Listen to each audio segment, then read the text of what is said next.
On March 23, 2008, Stephen Sueppel, his wife Cheryl, and their 4 adopted children attended Mass at St. Mary's Catholic Church in Iowa City, Iowa. It was Easter Sunday, and I don't know how much you know about the Catholic faith, but it's kind of a big deal. Adults and children alike celebrate the resurrection of Jesus and the end of Lent with festivities and prayer. The Sueppels were well known in the church, and while they were there, they talked to friends, and people said that Stephen was actually looking good. He had recently been in legal trouble, but Sister Agnes, who had known Stephen since she taught him in the 3rd grade, said he was returning to his old self. Little did they know that Stephen was hiding a level of shame that he believed the only answer for was death. This is Monsters.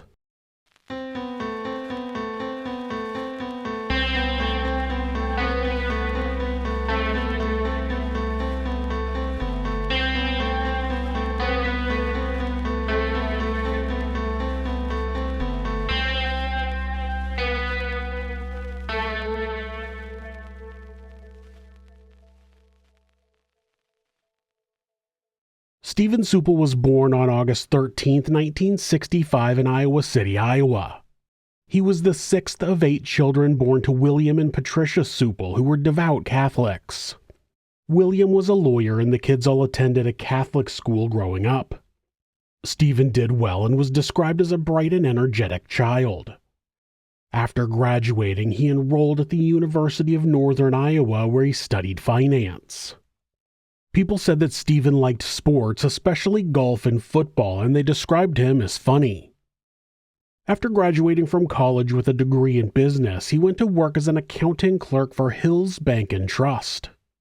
He had met Cheryl Kirsterson in college, and the two got married on June 13, 1990. Cheryl had begun teaching the year before and would continue until they had children of their own, when she left her job to be a stay-at-home mom. The Sueppels would not have children of their own, but would go on to adopt 4 children, all from South Korea. It's not clear when the children were adopted, but at the time of this case, they had 2 boys and 2 girls who were identified as 10-year-old Ethan, 8-year-old Seth, 5-year-old Mira, and 3-year-old Eleanor. Stephen had worked his way up to vice president of Hills Bank and Trust in Hills, Iowa, about 8 miles or 13 kilometers south of Iowa City. It seemed he had been using that position to funnel a large amount of funds from the company into his own personal account at a different bank. The amount was later determined to have been $559,040, and when the bank learned of the embezzlement in October of 2007, they pressed charges and Stephen resigned from his position. Cheryl went back to work at that time, and Stephen was indicted on the embezzlement charge in February of 2008. Stephen pleaded not guilty to the charges, but investigators would later say that he did admit to them that he had made the transfers into his own account. It's unclear what his defense was going to be. In March, he was out on bond awaiting trial. On Easter Sunday, the family went to Mass at their church and then went home. A friend of Stephen's stopped by the house at about 8 p.m. that day, and he said he didn't see anything out of the ordinary. It was sometime that Sunday evening that Stephen beat Cheryl to death with a blunt object. Authorities believed he used at least one of 2 baseball bats that were found in the home. He called both his father and his brother at their offices in Mearden, Sueppel and Downer, the law firm where they both worked. It was 11:30 p.m. and he knew they wouldn't be there that late. He left them messages explaining that his family was in heaven, and he expressed shame for the position he had put them in. He also left messages at the office of his former employer. After those calls, he loaded the 4 children into their 1998 Toyota Sienna minivan and started the engine, an attempt to kill them all with carbon monoxide. For some reason, he abandoned that plan, though. It's speculated that he was unable to keep all 4 children in the van for long enough without them getting restless, so he returned to the house. He ended up beating all 4 of them to death with a blunt object, again believed to have been one of the baseball bats. During the early morning hours of the following day, he called his former employer and left a message, but the details of that message have not been released. With his family gone, Stephen drove to a nearby park and tried to drown himself in the Iowa River. His attempt failed and he drove back home and wrote a note, which he left in the kitchen. The note explained that he had attempted carbon monoxide poisoning and failed. Then he attempted to drown himself, but he couldn't stay under the water. Stephen had also called his house and left messages with updates about his actions while he was attempting them. It's strange to me when there are situations like this where a person can't seem to figure out how to kill themselves. It's surprising that he didn't just go back out into the garage and continue poisoning himself with carbon monoxide after killing the children. He somehow thought drowning in the river would be easier. After writing the note, he got back into the minivan and drove toward the interstate. At 6:31 a.m. the following morning, Stephen called 911 and told them to go to his home. 911 location of your emergency. Hello? Am I talking to Iowa City? No, this is the...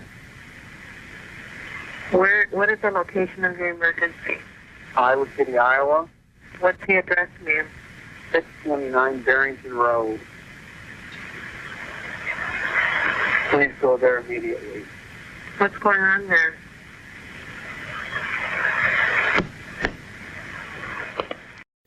The operator tried to get more information, but the caller hung up. Stephen didn't identify himself, but the call would be traced back to his cell phone. 5 minutes later, another call came into the 911 center from a woman reporting a vehicle crash on Interstate 80 just outside of Iowa City.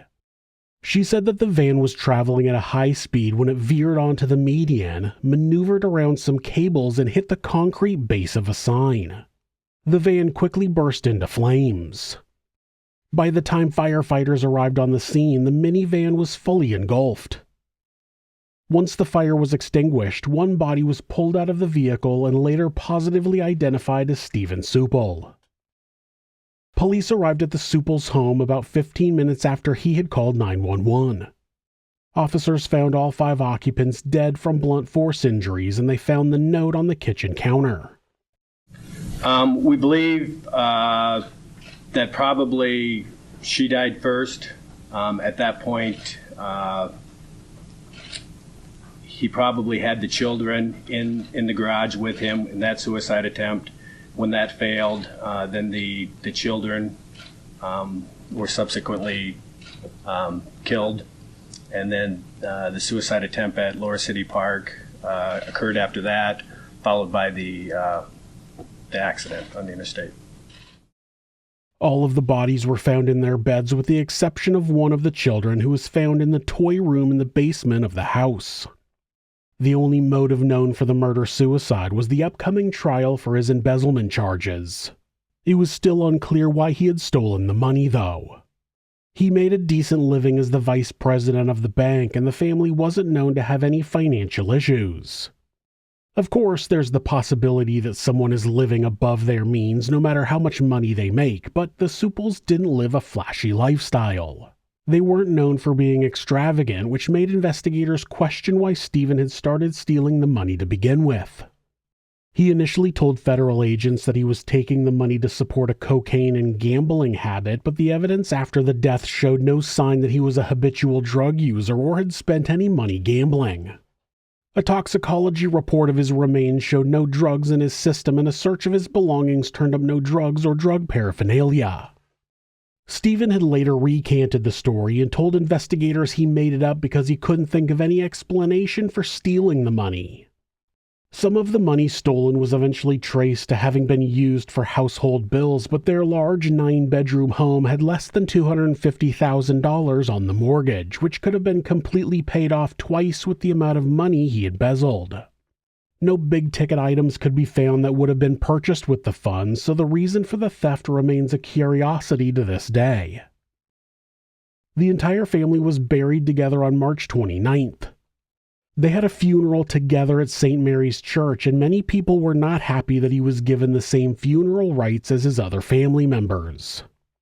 Still, there's a family gravestone with his name as if he hadn't violently beaten all 5 of his family members to death. Stephen Sueppel was ultimately another narcissist who believed that his wife and children needed to die because of his own shame. He believed they either couldn't live without him or couldn't live with the shame of what he had done, or both. but he didn't give them the dignity to find that out on their own. He believed he should make that choice for them, cutting short 5 lives like a complete monster. Thanks for watching This Is Monsters. New episodes are uploaded twice a week on Mondays and Thursdays. There are occasional bonus episodes covering unsolved cases and criminal history. If you have a suggestion for a case you think I should cover, leave it in the comments.